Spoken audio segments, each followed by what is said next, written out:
Hi everyone, today's December 1st, 2018, and this is the Duel Assessment, your podcast for Yu-Gi-Oh! Duel Links. My name is Green Ranger. And I'm Deck Tech. And it's the last month of the year, December.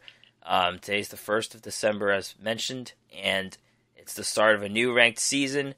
A bunch of things just ended. The Kaiba Cup is over. We have top three people. First person, of course, is going to go to the finals at the end of next year or in the middle of next year. And a bunch of new events are going to be coming up for the end of the month. During this month. And we also have Jack Atlas around with a bunch of new cards. So we're starting a new end 2018. So very exciting time. Deck Tech, where are you in all of this? Yeah, so it's funny when you say it like that. It sounds like there was a lot going on, but there kind of didn't feel like there was this week. It seemed like it was a light week in the Duel World, and then also I just had a lot going on in real life, trying to catch up on work since I was on vacation a couple weeks ago, and then so trying to make up for that, and then also a new Hearthstone set's coming out, so that's my other, as you guys know, my other baby and side project. I write for a Hearthstone site, so I had a lot of stuff going on based on that. So the TLDR is, since I had already gotten King of Games, and since there wasn't a ton going on in the Duel World anyway, I haven't played a ton. I've been doing the Jack Atlas, but that's about it. I think that they probably intentionally made it kind of light at this point in the season. I think like after the KC Cup, they decided that they didn't want to have a very involved event going on for the people who still wanted to grind to a higher PvP rank and just hadn't had a chance to do it because they were doing KC Cup or whatever. So I think they probably made this week really scarce on purpose so that you had time to grind the ladder if you wanted to, but I didn't want to because I already hit King of Games and I had other stuff going on. So I didn't play that much. That's the long version, or the short version of all of that I just said. Yeah. Cool. How about you? Yeah, I haven't played a ton either, just to go back on my intro. But I've been sick the whole week, and being on Robitussin's cool sometimes, but then when you're on it every day and you start losing your taste buds, it's not that fun anymore. You get headaches and stuff. So it's cool sometimes. Are you like Lil Wayne over there? It's cool at first, and then it's like, oh, this sucks. But yeah, basically I'm sleeping a lot, or sleeping earlier because of that. So I didn't play a ton, but going back to the Kaiba Cup, I played only 28 games, but I did have a 60% win rate, so that's something to note. I was playing my Vampire deck, and I'm starting off this season. I played a few games, and I'm using the number 2 deck list, the Vampire deck list, but I made one tweak because I do not have 3 Gozukis that the player. We'll go over the deck list soon, but I am playing that, and I'm winning. I'm like 3-1 so far, I think, this season, so the deck is pretty good so far. Nice. Yeah, since we're talking about it, I played the bare minimum KC Cup Stage 2 because, as we discussed, the prizes didn't really encourage me to play, so I just did the 3 a day or whatever to get my 50. I don't remember my win rate, but I don't think it was super good, which was another reason why I didn't really care to play more. And I haven't played any of this new season yet because this new season just started, and I woke up and started getting ready for the show. So that's where I'm at. Yeah, and I guess something to note is that there hasn't been a nerf yet. There hasn't been a semi-limit, which might mean that Konami is okay with, like, they must have poured over the data by now, and I guess nothing was too egregious to get nerfed, maybe? Maybe not. We're probably due for a new box soon, right? Soon, yeah. Yeah, when was the last one? It's almost a month ago. Yeah, so they come out about once a month. And so next week, we'll have a new box, right? Something like that. Probably be a mini box next, I think. Yeah, I think it's a mini box, and yes, Black Storm Rising came out November 11th, so sometime in the next like week or two, we might be getting another mini box. So I Well, don't yeah, know. there is a structured deck coming up. Oh, okay, right. Forgot about You that. know? Do you know what it's about? No. It's about a deck I got King of Games with twice. Uh, what's that? Gear Geos? Ancient Gears. Ancient Gears, right. I did see a little bit of chatter about that. It'll be pretty Okay. cool to see what. I guess that's going to make people play differently against like the anti-magic arrows thing, and it makes sense because there are so many of those really good trap cards that activate during the battle phase. So maybe it's for that. Yeah, maybe. Yeah. And if they do something like that, then it'll be interesting to see how the game shifts. Like you said, maybe we'll play fewer of those really strong traps. Um, maybe Sphere Karibo comes back. And maybe it just shifts the entire like course of which decks, the power rankings and everything. So it'll be cool to see how Yeah. all that goes. I am looking forward to a change. I'm not a huge fan of this meta. It's not the worst meta, but I just want some decks to go. So Yeah, it definitely felt and feels to me like it's fine, but it doesn't like inspire me to play. right, Like I said, I'm pretty hyped about the new Hearthstone set. I just picked up Eternal, which was a bad idea. I shouldn't have done that, but I've been really enjoying it. right, And so I don't have like yeah. obviously I'm still playing Duel Links. I'm still doing my clearing my guys and everything, and and I want to play more of it. It's just not kind of like calling to me like my other games are right now. So we'll Right. see. We'll see if maybe when they shake stuff up, it does a little better job of that. I played Eternal before everyone else, and I stopped. So that's all I have to say. Yeah, the hipster Eternal player. A lot Yeah. of people were telling me like for a while that I should have been playing it, and especially Hearthstone went through a rough patch like about a month ago, where a lot of people were not happy with the state of the game, and so Eternal was one of the ones that a lot of people were Hold pushing on, yeah, yeah. towards. And I didn't do it at any of those times, but over Thanksgiving, I just like, hey, I have an extra day. I guess I'll like try out this game that people have been telling me forever I should try I it. mean, And I was like, oh no, this was good. you're a Magic guy, so it's like that's the closest game it is, right? It's a Magic game. Yeah, yeah, It's just like it's Magic. essentially, and I said this on Twitter, so you know this, but maybe not our listeners do if they don't stay till the end and hear where to follow us on Twitter.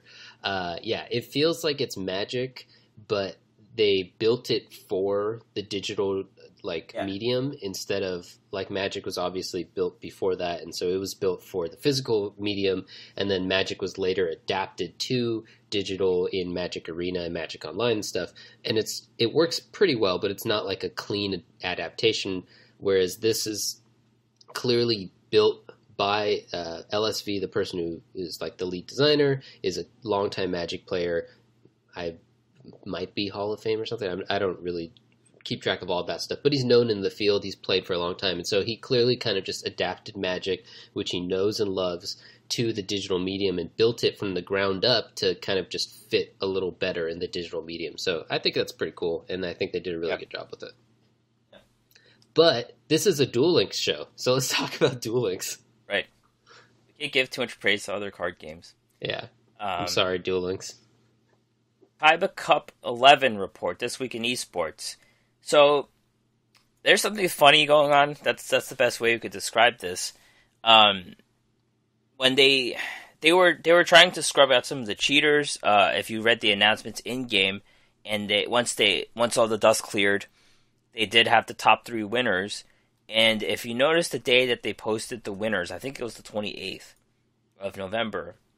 They they posted deck lists from each.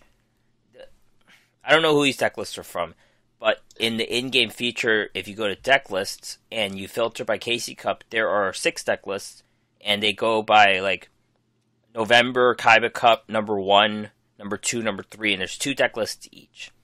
So, reading that, it seems like those were the top 3 deck lists that won the tournament. But we also found out from App Media, which is a Japanese website, which they did interviews with the top 3 players. The decks were different. So I don't know. I don't know what the real decks were. Yeah, so we're gonna try to kind of do our best to cover this situation. It could very well be. I didn't see the names of any people who were removed for cheating. It may or may not have been any of these people. But you said the DPs lined up, right? So it's all these people are probably still in it. Yeah, these three are the ones that are interviewed. They line up with the DPs of the in-game top three. Yeah, so a little bit of confusion somewhere, but we'll kind of just present all of that and hope you guys enjoy all of that info. And we have the links here for those the deck lists for the top three as well as the interviews. And it's gonna be tough if you're not a Japanese reader. We had to use Google Translate to read it. It was kind of funny, obviously, but it's they refer to cheaters as cheetahs, so you kind of had to figure out what they're talking about. Like they were all asked a question about the cheaters, for example. So, but if you use Google Translate, it is good enough to know, the gist of the conversation. So, yeah, and the deck lists are visible because they're in picture form, so you can just kind of take a look at the deck list, right. Even if you don't know the card names. Pretty much all the cards are fairly common, and there's a Google Translate afterwards as well that can kind of help you. A beef demon, for example, is a Gozuki. So, in case you did not know what it is, a beef demon. Yeah. So let's go, Simon. Simon. They don't have his name in game, but we know this is Simon. We've heard of this guy before. He had a record of 288 wins and 157 losses, good for 64% win rate, and the DP of 99,102, which was way ahead of the second place person. And I call this deck Sealed Tomb Spellcasters, but it's not exactly right. There are some other non-spellcasters, but what this deck is it's Sealed Tombs, 3 Breakers, 3 DD Assailants, 3 Psychic Jugglers, 2 Chowlen, 1 Cosmic Cyclone, 2 Econ, 3 Dust Tornadoes, 2 Paleozoic Hallucigenia, 3 Paleozoic Canadia, and 2 Mirror Walls. So a 24-card deck. And Simon mentioned he specifically made it 24 cards with Sealed Tombs to fool the opponent into thinking it's a vampire deck. That's what he said in his interview. Yeah, which is some next level thinking. Of course, you would expect that from the player who just dominated the entire field, that he would maybe have that next level thinking a little bit.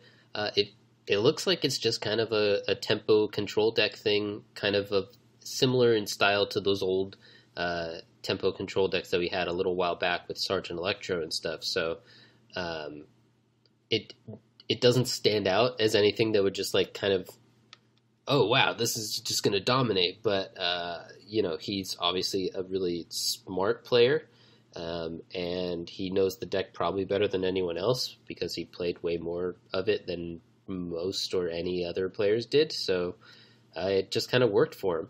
I don't think I would do as well with a deck like this. Yeah, like we don't even know what to call this deck. Like we're kind of familiar with the Duel Links meta circles, and this isn't even a deck category. Like it's got some banished control elements. It's got Breaker and like the back row's weird, like the Dust Tornado things. Yeah, I think those are just so that you can get the bodies off the Paleozoics. But it's like so this is a very old style deck, I think, where instead of having like a huge blowout turn, it's kind of chipping you away over a couple turns, doing a little bit of chip damage here, clearing your guys out here, getting a trade with the Paleozoic that you wouldn't normally get with the Mirror Wall, all of those weird things so that you can get like a 1-card advantage here, a 2-card advantage here. And so it's definitely a different look. And it's using, what's his name? Lao Chen? Is that what you said? Chowlen. Almost nailed it. Using Chowlen, which is a card that we normally only see kind of in a little bit of the lower ranks of people playing in like maybe gold or whatever. And so it's kind of cool to see him come back up and into the big leagues too. And the inclusion of the DD Assailant makes me think if Amazonas was still unnerfed, it would be a top deck because it seems like the banish is very much desired here, I think. Yeah, I think it's very safe to say that if Amazonas were unnerfed, it would be a top deck. It was a top deck before, and like you said, the banish is just a really strong mechanic, and having like multiple banishes is incredibly strong. So we even saw. We'll get to it after we're done with these ones, but in the KC report, we saw a banish deck that used the Amazonas, so that might be kind of the way that Amazonas is going. Let's go to second place, Sayu. Sayu played the most games out of the top three. 341 wins, 238 losses, a 58% win rate. But the DP 66,107. And Sayu used two decks, Show of Nightmares, Silent Magician, a spellbooks deck, I mean. There's nothing too notable. It looks like a regular spellbook deck, but there is the Tricky. It's a 20-card deck, as Treacherous Trap Hole as well, so it's kind of like, your regular spellbook Silent Magician deck. Yeah, this one is a little bit less of the crazy new stuff. Something that we're a little more used to seeing than the other ones that we're talking about. So we don't have a ton to add on this one compared to stuff that, that we haven't seen before, whereas this is something that we've talked about a few times on the show. And then he also played Bandit Vampires, and this is a 24-card deck. As mentioned, this is the one I'm trying to copy, and the Bandit deck makes sense. You have two Mirror Walls and a Cosmic Cyclone. This is kind of dangerous if you're playing against a ton of masked heroes, because you're taking damage and you're losing life and stuff, but vampires are still pretty good. Yeah, for sure. As we see, the 24 cards, so the other tech of playing 24 cards to hide yourself kind of works. I think Vampires is similar to Amazonas, where it's just a solid deck, and it hasn't changed very much, and the meta hasn't changed enough for it to kind of just completely fall away, so it's still going to get some people some results. And third place, FGHHYH. We've seen this person in a number of Duel Links meta tournaments as well. This is a very similar, it's not very similar, but it uses similar cards as Simon's list, so it's a Sealed Tombs Spellcasters list. This is more of a Spellcasters list. You've got your 3 Breakers, 2 Wind-Up Jugglers, 3 Chowlen, but then you have a full Silent Magician package, so there's a level 8, and then the 3 of the pay-to-win ones. 3 pay-to-win Silent Magicians, and then a bunch of good trap cards. You've got Sakuretsu Armor, 1 Drowning Mirror Force, 3 Widespread Ruins, and 3 Paleozoic Canadias. So this one makes a little more sense to me, and also I like it a little bit more because it makes sense to me, I guess. If you're running these spellcasters, then it makes sense to me to then run the Silent Magician, just because that's a very powerful card once it gets online. You use the other guys, of course, to control the back row a little bit, and then you just kind of beat in, and it just has a clearer, path to me, a clearer game plan than the other one. I forgot to mention his record: 293 wins, 183 losses, 62% win rate, and DP of 64,242. Yeah, so kind of right in between the other two in terms of the various stats. Yeah. Cool. These interviews, when you click on it, you can see you do the Google Translate. They actually talk about the specific deck choices in there. They talk about a little bit of strategy, how to play the deck. So it's really cool if you want to hear from the top players, or I guess read from the top players, in mostly their own words. Like we said, a little bit of a weird translation thing sometimes, but it can help you kind of get some insight and maybe get to be a little bit of a better player, which is kind of cool.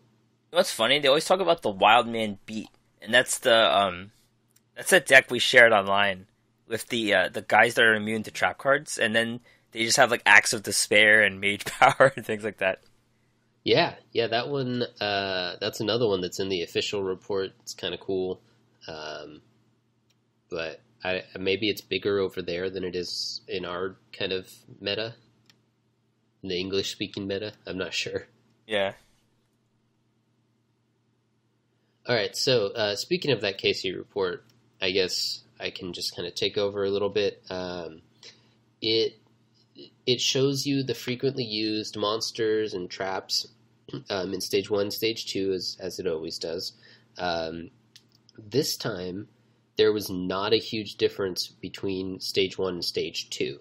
In both stages, Blue Eyes, Masked Heroes, and Vampires seem to be kind of three of the most popular decks. And that's not terribly surprising either, because those are also three of the top performing and most popular decks on the ladder. What is a little surprising, though, is that there doesn't seem to be a huge difference between stage 1 and stage 2. Usually in KC Cups in the past, there's been like a deck that maybe has too high of a skill cap, or maybe is just too expensive, or maybe the decks that are more suitable for newer players or less devoted players aren't quite as don't perform quite as well in stage 2 for whatever reason. There's often kind of a difference in the metas between stage 1 and stage 2, just a noticeable difference. And in this one, there was a little bit, but not nearly as strong of one. It seems like the most notable difference, though, was that in stage 1, there was a disproportionate amount of the beatdown skill. And I took that to mean that a good number of people bought the Blue Eyes Structure deck and then used the beatdown because that's what's recommended with the deck, instead of using the trick up the sleeve, which is the one that most of the competitive players use because it just kind of works so well with the deck. So that's the one like noob indicator that I could find that was pretty obvious from the report. It also gives some deck lists like we've been mentioning. There's like 8 of them or something, so you can check them out. A couple of them are things that you would expect, like a Vampires deck and a Silent Magician deck, Spellbooks deck. And a couple of them are things you might not expect. I wanted to highlight a few. There's a Mako Sea Stealth deck, which of course I like because I always like those. That uses the Gen X guy to search out the tuner.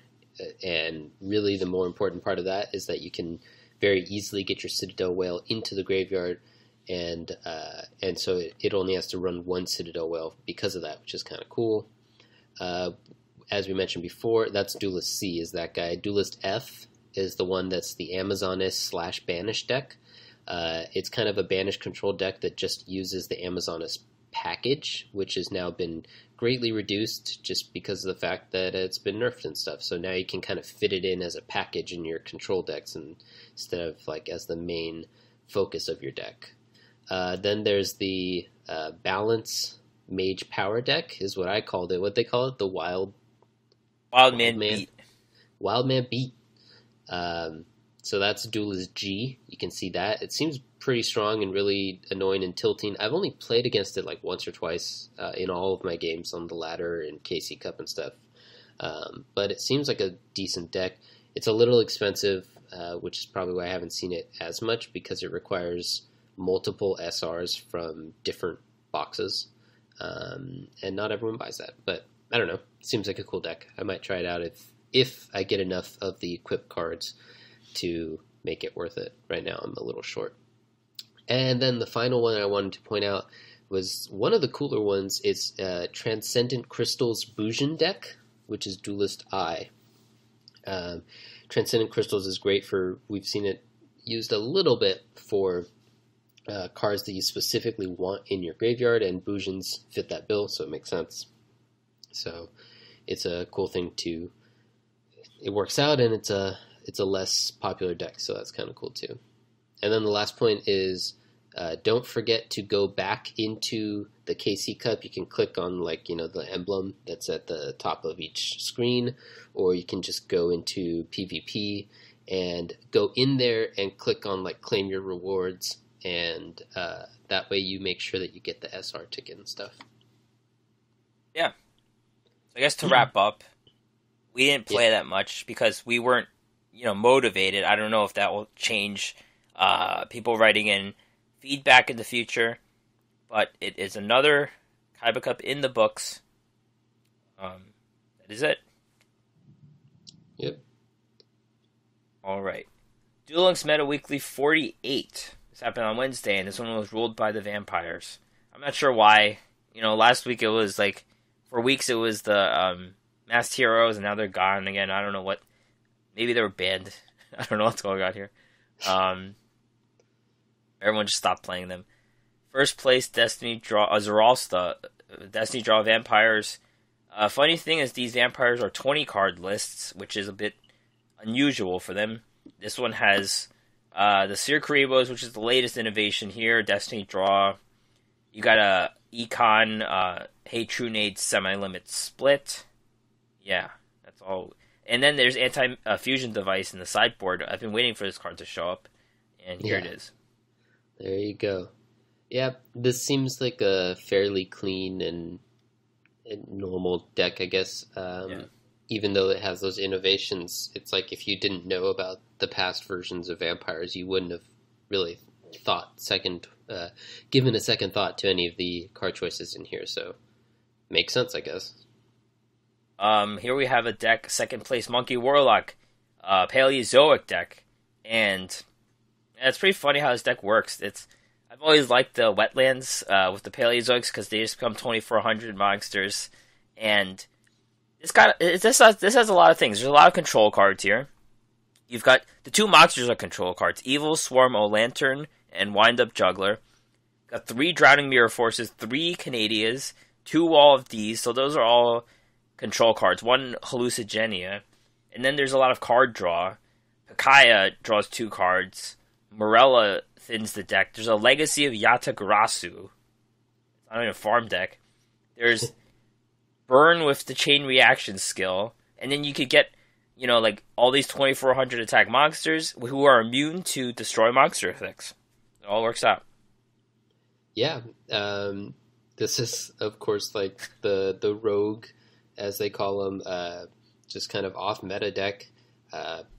Apparently, I mean, you can see from the cards here, the deck's been around, or at least been possibly around as an option for a long time. It just never really had an MCS breakout performance like this, and it's really cool to see someone kind of bring something a little bit off meta, a little bit crazy, and have them do well. So this is a fun one that if you happen to have the 3 Canadias, I think is probably the biggest limiting factor. Yeah. Then you should check it out because it seems fun and crazy. Yeah, I think people always tried to build it with Witch Raider in the past. That was the one card that was a must, and this one doesn't have Witch Raider. So Witch Raider makes a lot of sense. So I don't know. I think there's probably a little bit of room that you can play with the deck. Like I said, I really just feel like you probably want those 3 Canadias because that's the strongest of them, and I only have 1 Canadia, so I haven't been able to try this out.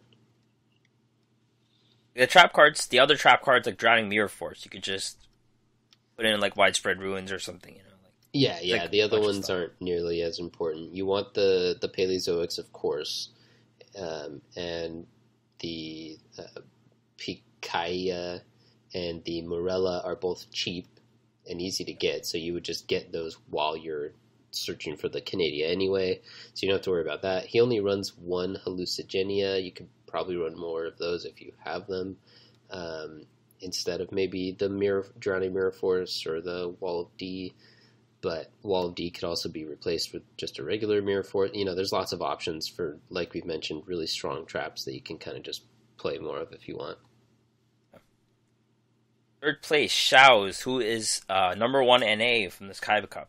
Destiny Draw Vampires. This is similar to the first place list, except it's 22 cards, which is normal for Vampires. You got 1 more Sphere Karibo, and then you got Vampire's Desire, which has been normally cut from the 20 card list. Yep. Yeah, it also has the split for 1 Hatronade, 1 Econ, and has that DNA surgery that we're seeing a lot of in the sideboard. So, yep. Cool. And Kenji, the Sealed Tombs Vampires, it's a bit of an older skill. 20 card list. Only 1 Gozuki, which is interesting. He must have been let down by it a lot, or he only has 1. So we don't know. He's also got Vampire Dragon in the sideboard. Yeah, I've never seen this one before. Yeah. I don't think it counts as a vampire. Stuck out to me as a weird choice, but when this tribute summoned card is sent from the field to the graveyard, you can add 1 level 4 or lower monster from your deck to your hand. So I'm not sure what you bring that in against, but I don't think it counts. Because there's a card that says, like... So there's the Vamp. The Vamp, I don't think the card text is right here, because there's like a... The card itself says, like, except Vampire Koala or Vampire Dragon. There's an exception, like, really ugly text in the card. It says, like, except these 2 cards. I think this is one of them. Oh, man. Okay, well, I've had issues. Oh, yeah, here you go. No. Okay, whatever. I've had issues with Yu-Gi-Oh! Card design in the past, and that's kind of one of the things. If I were to do my LSV and remake, I could totally remake Yu-Gi-Oh! Into a game that I think is designed a little bit more cleanly. If we wanted to remake a game, just like Eternal remade Magic, I would remake Yu-Gi-Oh! I think it's a great game with a couple issues with some of its cards. I can't find the errata from the Vamp. I'm pretty sure it says that in the game. There's a card that specifically mentions Vampire Koala and Vampire Dragon in the text. Yeah, it's pretty funny. And my favorite comment from this little write-up is, Paleozoics doesn't win the week, but wins our hearts. So, there you go. That's the recap.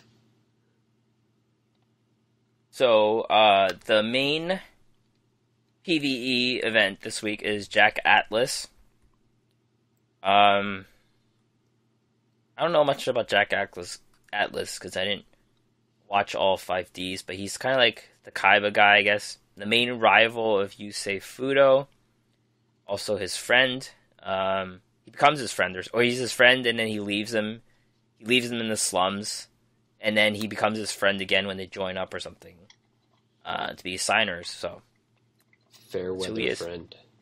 He also has fangirls. He's voiced by Bakura's actor, so he's British. Yeah, that'll do it. Yeah. Chicks love British accents. Yeah. It's a merry time. Alright. So, let's look at his mostly disappointing cards. It's, I guess if you really like the character and you get these crappy cards, it's kind of disappointing.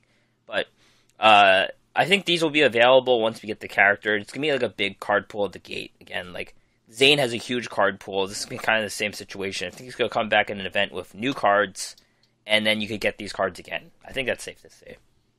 Yeah. Look at these bad cards. Yeah.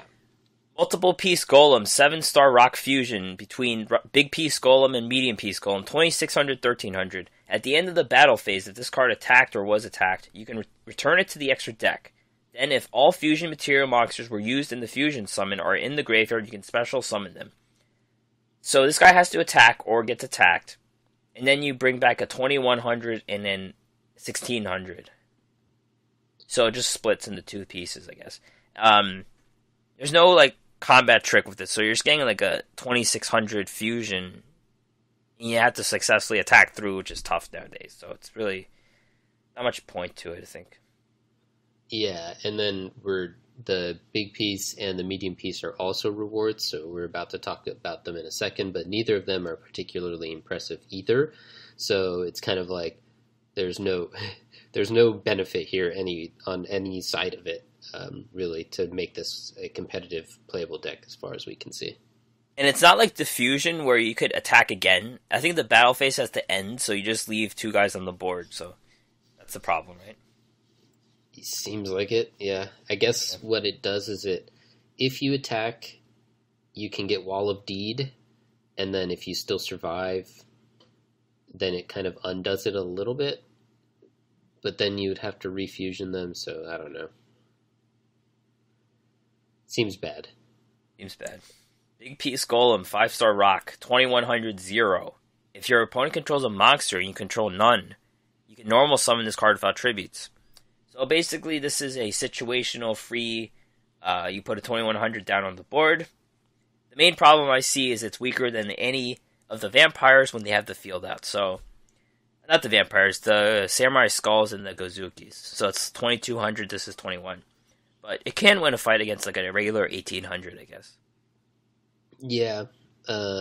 This is yet another in the series of cards that feels like it would have been really good a year or two ago, and now it's just not worth playing. It's also not free in the sense that you can special summon it. It's still a normal summon, so it still takes up your summon for the turn. So I don't see enough upside for this guy either. Lancer Archfiend, 4-star Fiend, 1600, 1400. Once per turn, when a monster you control declares an attack targeting a defense position monster your opponent controls, you can activate this effect. Basically, the effect is to give it piercing. So this is a 1600 monster that can give piercing to another monster. It's kind of weak, but it is an Archfiend, so there's synergy with Archfiends. Maybe. Yeah, and it can give itself or other monsters piercing. Giving another monster piercing is kind of interesting. I don't think we've seen that yet in the game. So there might be some way to break the game based on giving a particular monster piercing that we're just not thinking of right now. But I don't think there is. So maybe. This is a maybe. Yeah. We've seen Drill Dark be decent, being a 1600 piercing on its own. Maybe you could give the Yankee piercing. I don't know. Yeah, the Anki, which can just attack directly if it wants to. And they're already holding the mass changes in their hand anyway. They have another one set, and then one in their hand, so that's what... Don't need it anyways. Don't need it. Flare Resonator, 3-star Fiend Tuner, 300, 1300. A synchro monster that used this card as a synchro summon gains 300 attack. So, you can't cheat him out. That's the problem. But, it is something to give your monster extra attack, especially if it's like a Blue Eyes Mirror and your synchro is better than their synchro and you could just kill them. So, maybe, I don't know. Yeah, the Blue Eyes situation doesn't work super well because this guy's a level 3. So, yes. Yeah, so it doesn't line up, at least how it's built now. I guess it's essentially giving yourself a free equip, while avoiding some of the downsides of equips that you get 2-for-1 and stuff. If you were going to already use a level 3 tuner, I think we have that X-Saber guy might be a better level 3 tuner. So I don't think this guy will see play, but at least there's this conversation being had as opposed to the first 2 cards. So there you go. I like this guy's art too. The tuning fork and the xylophone mallet. Yeah. I don't know what the thing's called. I think that's right. Descending Lost Star, trap card. Target one synchro monster in your graveyard. Special summon that target in defense mode. Its effects are negated, its level is reduced by 1, and its defense becomes 0. And it can't change its battle phase. So the only conceivable use I see with this card is you're trying to make another synchro, and that guy kind of has a high level, but it's reduced by 1. Otherwise, it's just there to provide defense for 0 defense, I guess. Yeah, this is odd. I guess it really feels like they want you to do something with synchros about this, because they're trying very hard to make the card otherwise useless. So maybe the card, being on the board, it has a name, and then the name has a synergy of another card. Yeah, maybe. I guess there might be some combo here. And again, this might combo. It's something that we just aren't seeing right now, but it doesn't seem very good. Certainly not like something you just put into any deck. It has to go into some sort of combo. I only have one of these so far, and I don't really care if I have any more. Yeah, there you go. Yeah. Medium Peace Golem, Rock, 1600, 4-star. When this card's summoned, if you control Big Peace Golem, you can special summon Small Peace Golem from your deck. This monster's effect is negated while it's face up on the field. So I guess that lets you fuse them. And then you get a small piece. I don't know what the point is. But yeah, I guess you're getting a free small piece. But we're about to get to small piece, and it's like, okay, sure. It's kind of the same. Small piece has the same effect. I'll just do it now. Small piece, level 3, 1100 attack, same effect, but if you have a big piece out, then it gets the medium out. So I guess the point is that they can get each other out. To use the fusion doesn't even use the small piece though, so I don't know why you want the small piece out unless you specifically want 7 levels out, and then you could do a synchro with that. So if you summon either of them, they summon the other one, and then you have some sort of synchro based on having 7 on the field fairly reliably. So that's kind of what I think you might be doing there. Yeah. Some things going on. Mad Archfiend, 4-star Fiend, 1800 attack, 0 defense. It has piercing. If it's attacked while in attack mode, it's changed to defense. So, this is a beginner level card, except the problem is it could get beat by anything. Something with 100 attack can kill it, so it's not very good for staying on the board. Pretty bad. Yeah. It's an Archfiend, though, I guess. Yeah, there you go.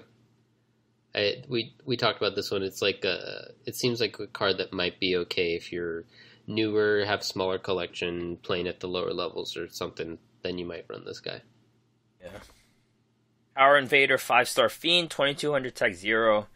If your opponent controls 2 or more monsters, you can normal summon this card without tributing. As mentioned, a very budget Fiend Mega Cyber, which doesn't even special summon. So. Yeah. Art kind of looks like Bane, so that's cool. From the comic books, not from the movie. And then Extra Veiler, 2-star Spellcaster, 600, 200. When your opponent special summons a monster, except during the damage step, you can special summon this from your hand. If you do, your opponent takes any effect damage you would have taken from their card effects this turn instead. The only card I see is the Gem Knight Lapis Lazuli. Yeah. Which could burn you for like 1500. But no one even plays that card, so whatever. Yeah, Gem Knights obviously aren't a huge part of the meta right now, and also, they would just attack, because you have a 600 guy out. I mean, I guess you're in defense position, so you don't take a bunch of damage from that, but they just wouldn't use that effect that turn. Or they would use it and beat you that turn anyway. Or this isn't very exciting. All right, let's talk about farming. Yeah. Sure. So, I've been farming him using the Yubel method, which I saw from Twitter friend Bulldog DX. It's also here in the Duel Links meta recap, so you can kind of see it there if you want to. But it's pretty simple. You just once you have Yubel out, he does not have any way to deal with Yubel.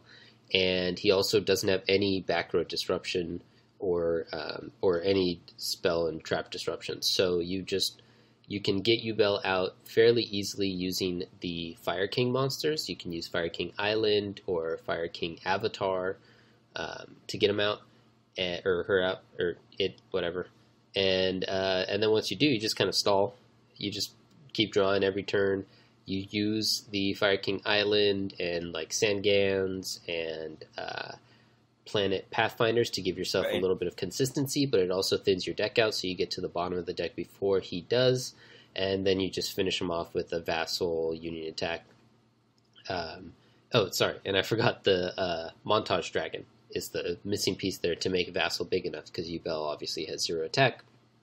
You have extra copies of Yubel in the deck, because you want to run 3 for consistency, and then you have no use for the other ones. And so you pitch them to Montage Dragon, make him big enough, and there you go. Solid deck, works pretty well. You were doing something similar, right? Right. I don't have Montage Dragon, so I'm using the Calculator and Photon Lead. So I lose 1 card. I have to use 2 cards instead of 1. So. Yeah, there's play. I had built mine inefficiently, just out of habit. I put all 3 forms of Yubel in there, and you don't need the 3rd form. So, it doesn't really matter too much. You can concede that 1 slot, and you'll still be fine. Yeah. So as mentioned, it is a new month, and we have new ranked rewards. There are 2 new cards and a bunch of other cards that we are getting full playsets of if you choose to get those cards. First new card is Hyper Psychic Blaster, level 9 Psychic Synchro. Requires 1 tuner and one or more non-tuner Psychic monsters. It has 3,000, 2,500. It has Piercing. It seems like every card has Piercing this week. What's the deal here? Yeah. It has Piercing, and if it did damage at the end of the damage step, you gain life equal to that surplus. We were talking about this card, and I had written that this could work for Blue Eyes, but you being the Blue Eyes player, why does this not work? Yeah, so we talked about it, and it just kind of doesn't line up because it requires you to tribute or to use a psychic as part of the summon, and what you would need for it to be level 9, since your tuners are 1-star guys, is you would need to have 2 of your psychics out. Or I guess Cosmo Brain. No, but then you also, that doesn't work either. So basically just none of the ways that it adds up. You do run Destructotron and or Psychic Ace, but you would need both of them out. Neither of them usually lives more than like a turn. They often get attributed to become Blue Eyes anyway. The way that it normally works is you do a level 1 with a Blue Eyes to get out of level 9. It's kind of cleaner that way. And then even, like I was starting to say, with the Cosmo Brain, it doesn't work because then that's a 1 and a 7, and then you need another 1, and it has to be non-tuner. So it just doesn't really work out. I don't think this guy's going to see play in Blue Eyes. The numbers don't add up. Stars don't align. That's right. And then the rare ticket, which is a pretty good card for a rare ticket. It's a 3-star machine tuner called Quickspan Knight, 1,800. If this card is sent to the graveyard for Synchro Summon, target 1 face-up monster your opponent controls, and loses 500 attack.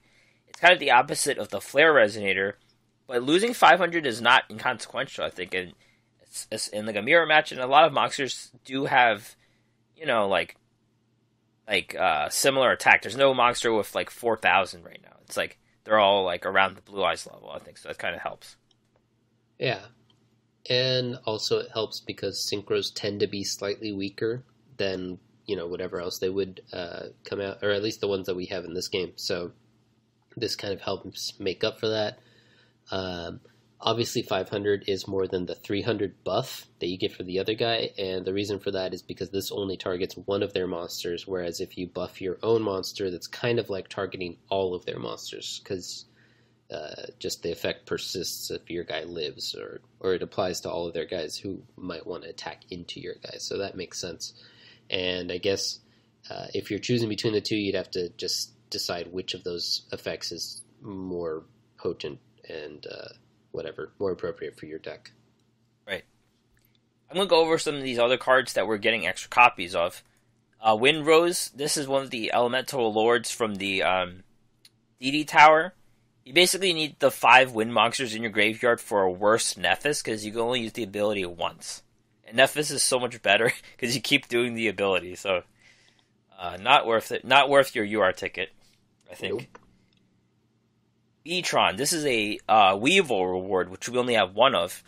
It's 1,600 insect. You can target 1 face-up spell or trap you control to the graveyard, and special summon.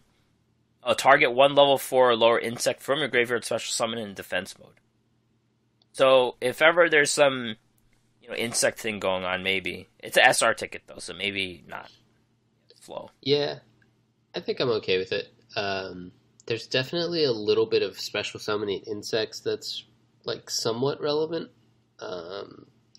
It's been like for farming purposes in the past, but we also have the Queen that you use I forget what any of the cards are called, but it's pretty strong once you get her going, and you have to special summon her with an effect. So maybe that's where, I don't know, maybe that's where this might see some play. Okay. This is just a rare ticket, Triangle Ecstasy Spark. Until the end phase, the attack of all Harpy Lady's sisters currently on the field becomes 2,700. Your opponent can't activate any trap cards. Also negate all of your opponent's trap card effects on the field. This is a very strong ability. Unfortunately, it is only Harpy Lady's sisters, and you have to run the Elegant Egotist. It's not like all your Harpy Ladies become stronger. So you have to run those cards, which sucks. Yeah. And then the Machine Attacker is just a crappy card. And we don't run those cards. We don't even, like, even in the Harpy cards, even in the Harpy decks, which they tried to bring back, but they haven't come back. But even when Harpies were used, we didn't really run the sisters very much. I used that, like, as one of my very first decks, just as a tempo play. But it hasn't seen play in a long time. No. I think this card would have been OP otherwise, like, if they made it, like, all Harpy Ladies, because they're all Harpy Ladies. So, yeah. Yeah, I think you're right. But, oh well. Okay. Alright. So then there is the double golden gate key event, which makes us go to the store and buy more keys, which is kind of annoying, so it's like, I guess it's like a downside. Yeah, this is just a pester you event. Okay. But it's happening, maybe we're in the minority. Maybe other people actually want golden keys. I don't know. I was out of keys at the beginning when I was farming Kaiba, I think. I was out of keys at one point. Yeah, I did run out of keys, like, once in my life of playing this game. Big news. Update version 3.2. This is actually kind of a big news because there's actually ruling changes. So there's two ruling changes. When cards, this is verbatim. When card skills that double or halve battle damage activate at the same time, the doubling effect and halving effect will both be applied up to one time each. So it appears, as Deck Tech wrote, this targets Anki and Titan Showdown. Yeah, so I thought this was a bug, the Anki Titan Showdown thing before I even reported the guy. But when I tweeted it, someone told me that it's been like that forever and that they haven't done anything about it, so it might be working as intended. And the reason why I thought it was a bug was because it didn't do what the skill said. Anki ended up dealing, so it gets halved when it goes to direct attack, but then for some reason the Titan Showdown was based off of his base attack, and so it OTK'd me. And that's not what Titan Showdown says, and I think that this change will make it so that he would, instead of dealing 56, he would deal 28. Right. And that is a better representation of what Titan Showdown actually says, so that makes sense to me. Yep. The other ruling change is the effect of Rainbow Life will be applied before effects that reduce battle damage to 0. So Rainbow Life makes you gain life from the damage you took. So it kind of makes you, it makes it work better, I guess, Rainbow Life. Yep. Yeah, it makes Rainbow Life a little better. We see it very rarely, but in some stall decks and stuff. And I never like those anyways. Yeah. So, okay, I guess we're making stall decks stronger. Not sure how I feel about that, but I don't think this is a huge buff, so I'm okay with it, really. They have new tips in between duels, so we don't have to be reminded of playing Banner of Courage to win games anymore, or what defense mode means. Yeah, how to deal damage, boys. Now it's like, you can buy this guy. You could buy boosted keys. What is a continuous card? It's a little better, I guess. Yeah. And it's just nice to see new ones. The Vagrant, yeah. Yeah. I noticed this was not reported. There's a new full screen display on the phone, and on the Samsung Galaxy 8, it stretches all the way to the bottom. The bezel, not bezel, there's like a black space that's gone, so sometimes I try to minimize the game and I'm actually pressing the game. Sometimes when you're dueling, it cuts off the edges. It always cuts off the edges of the cards on the edges, so it's tighter. Yeah. Not tighter, stretched out, widescreen. Yeah, you pointed it out to me, and I was like, oh, okay, yeah, I think you're right. That's weird. That's about all I got. Yeah. And then we saved the best news for last. On December 4th, when the update 3.2 becomes mandatory, there is going to be an in-game URL generation. So you could copy your deck lists and post them anywhere you want, I guess. So that's pretty good. Yeah. I think that this is a great addition. Duel Links, I don't know. It feels very seclusionist at times. There's no chat, really, with your friends. The in-game chat rooms were overrun by bots, so no one uses those. And it feels like they haven't done a ton in terms of building the community to encourage the community growth.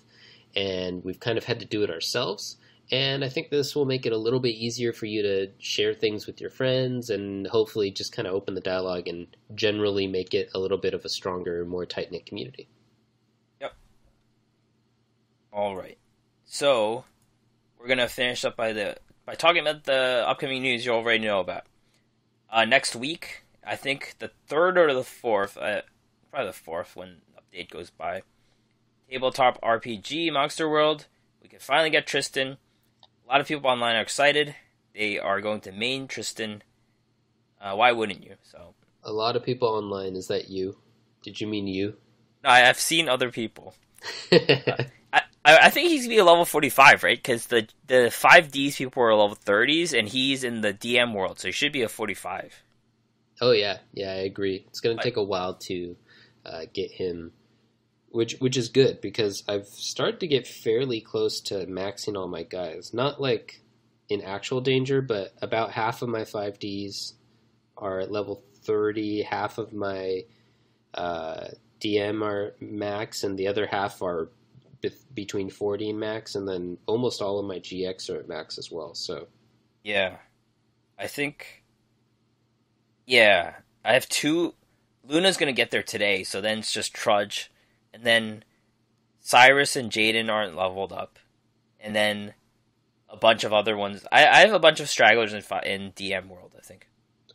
Yeah, so what I noticed and what I kind of changed the way that I did it, because normally I was doing it similar to you, where I was just kind of maxing out one and then moving on, is that made me feel bad if I wanted to use one that I had maxed out because they had a specific skill. So now instead what I'm doing is I'm leveling one until like his penultimate level or something like that. Something so that it's mostly done but not entirely done. And then I'm leaving it and switching on to another one so that all of my guys are going to be at like 43 and 27 or whatever. And then that'll give me a little bit of room if I want to play any. And then I'll go back and finish them up once I...